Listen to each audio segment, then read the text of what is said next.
now I invite Dr. Francesco to go with the first talk regarding canalicular obstruction, the overcoming challenges. Dr. Francesco. Your slide is ready, sir?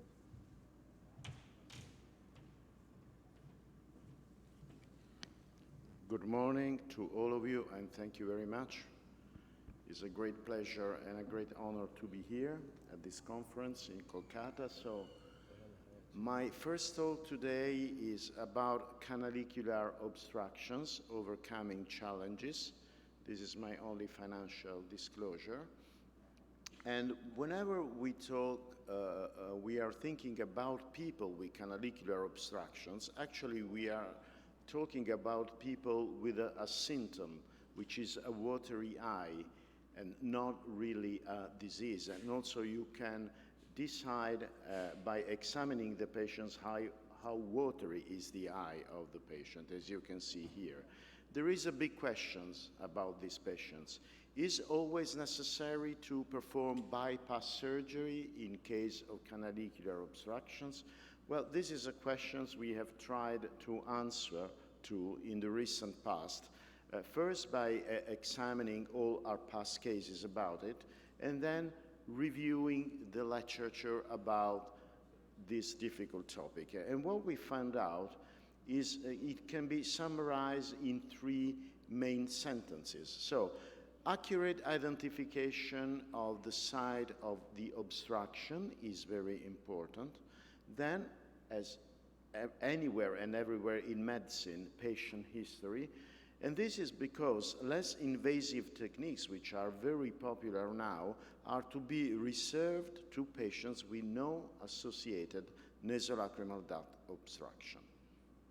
So, first topic, clearly identify where the canalicular obstruction is. So we have to differentiate among proximal obstructions up to 4 millimeters of patency from the punctum, mid-canalicular obstructions 4 to 8 millimeters, distal canalicular obstructions at least 8 millimeters of patency from the lower punctum, and common canalicular obstructions. So this means there is an obstruction at the level of the common canaliculus, but it is very important to differentiate between proximal common canalicular obstructions, so at the lateral part of the common canaliculus, or just a membrane, which is a medial common canalicular obstructions.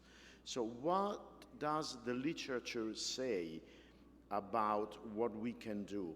This is when we want to perform real surgery for canalicular obstruction. So retrograde DCRs, I'll explain a little bit better during my lecture, is very effective for proximal canalicular obstructions.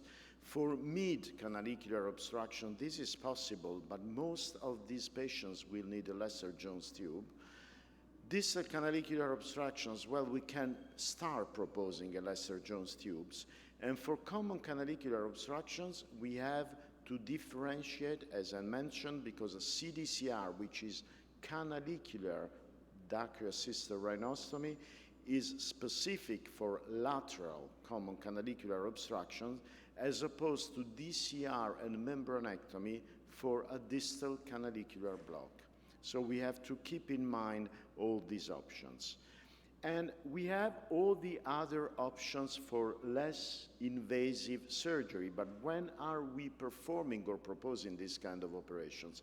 Basically, when we are absolutely sure that after the canalicular obstructions, there is not a nasolacrimal duct obstruction which is associated. So these are the patients who had manipulation of the canaliculi or that have chemo or radiotherapy before, or had lots of eye drops with preservatives. So we have to be sure about it.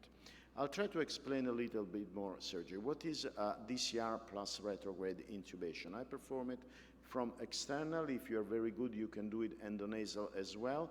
You start performing a DCR, then you open the sac, you identify the opening of the common canaliculus inside the sac, and you proceed by intubating in a retrograde fashion.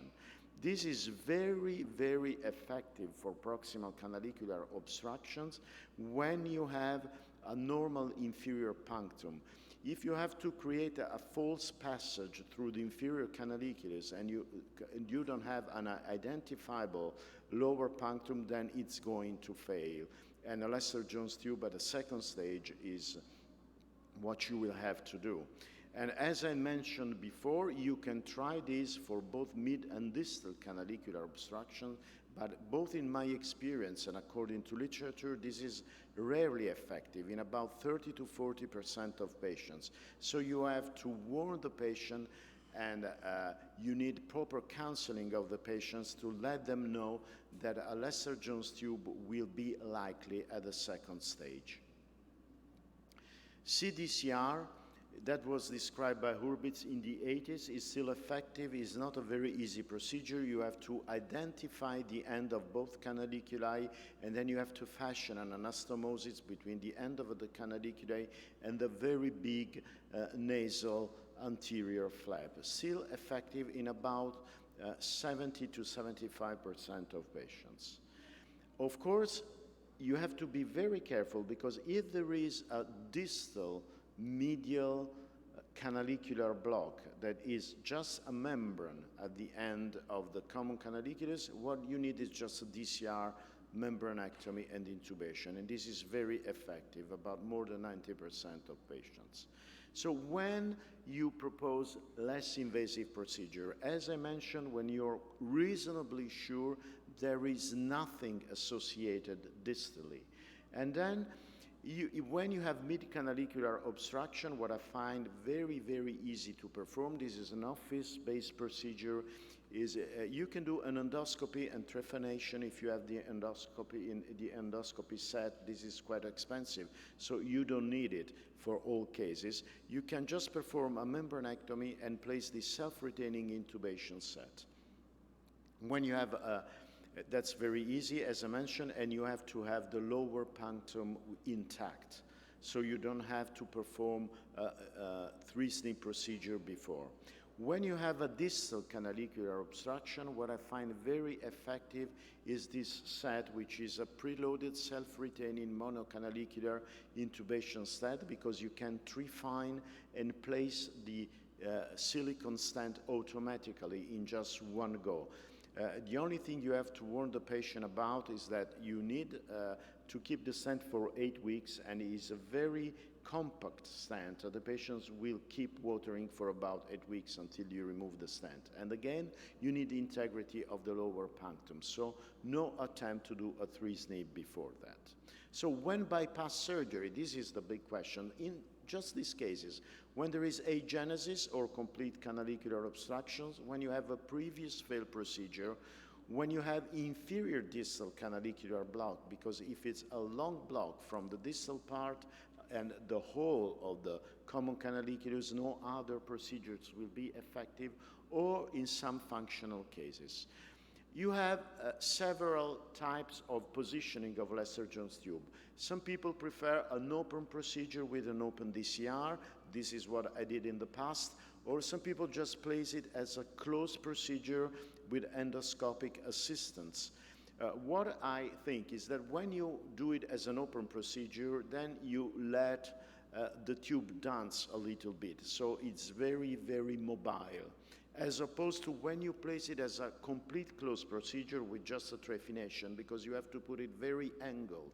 So this is obliged, and then you can have to put a very long tube which is angled. So what I do now is try to perform another procedure first, so standard lacrimal surgery, and try to counsel the patient in such a way that they accept a Lester-Jones tube as a second procedure. This is why if you have a well-healed DCR before, you have a softish bed, and you can place very correctly, if I can say that, the Lester-Jones tube. So what we do now, we have this device in Europe, because we don't have any more the standard Lester-Jones tube, which I used when I was trained in the UK many years ago. You have this intubation set, which is very convenient, because you have this dilator through the K-wire. You place the K-wire, you identify your opening in the nose, you dilate it. Then there is a sizer. With the sizer, you decide the length and the width of the tube, with this scale, that's very easy to do. Then we put this stop-loss Jones tube with a flange. So the flange avoid the tube to come out because it's very stable. What you have to worry about the flange, which is very important, that you place the flange about 3 millimeters distant from the lateral wall of the nose, because if it's very close to the lateral wall of the nose and you have an inflamed nasal mucosa during a flu or just after surgery, then it will push the flange inside. This is why to start with the stop-loss Jones, there was a high tendency of migration of the tube as opposed to extrusion of the tubes. And then I place it, I suture it at the medial canthus, and you leave it in place for about 3 weeks. So the success is the left Jones tube well positioned, stable, and not visible.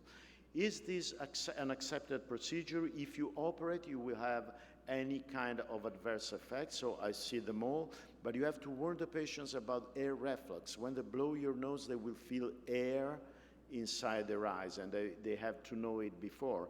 And also what is quite strange, that if the patients get sinusitis after or just the flu, they will experience a sticky eye from mucus reflux from the nose. So you have to tell the patients that had a watery eye, they might get sticky after this procedure sometimes. So why not? In all these categories of patients, it's a good procedure, but you have to select very carefully the patient. This is what I tell to my patients. So in the end, to conclude, patient history and accurate diagnosis of the site of obstructions are very important to make your correct choice. Less invasive techniques to be reserved to patients with no associated nasolacrimal duct obstructions. Bypass surgeries, okay, but select the patients carefully.